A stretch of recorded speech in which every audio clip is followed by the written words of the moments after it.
গেমে এরকম হ্যাকার আসলে আর গেমই খেলতে মনে চায় না। অনেকে তো এই হ্যাকারদের জন্য গেম খেলাও ছাইরা দিছে। আর এই জায়গায় গাড়ে নাই নর্মাল প্লেয়ারের আইডি গুলা ব্যান করতেছে, হ্যাকারের আইডি গুলা ছাইরা দিতেছে। অনেক নর্মাল প্লেয়ারের আইডি গুলা কিন্তু গাড়ে নাই ব্যান করছে, অথচ হ্যাকারের আইডি গুলা দেখতেছি কোনো কিছুই করতেছে না।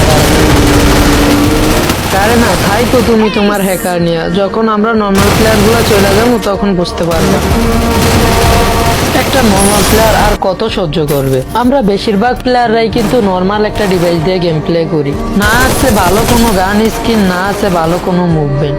তা দিয়ে একটা ভালো প্লেয়ারের সাথে ফাইট নিতে আমাদের হিমশিম খেতে হয়, তার ভিতরে আবার এরা। ভাবছিলাম এই আপডেটে কোনো হ্যাকার থাকবে না, গেমটা শান্তি মতো খেলতে পারবো, এবার গ্র্যান্ড মাস্টার পোস্টটা শান্তি মতো দিতে পারবো। কিন্তু এরা কোথ থেকে প্যানেল হ্যাক গুলা লাগায় আসে আর আমাদের নর্মাল প্লেয়ার গুলাকে ইচ্ছা মতো মারে।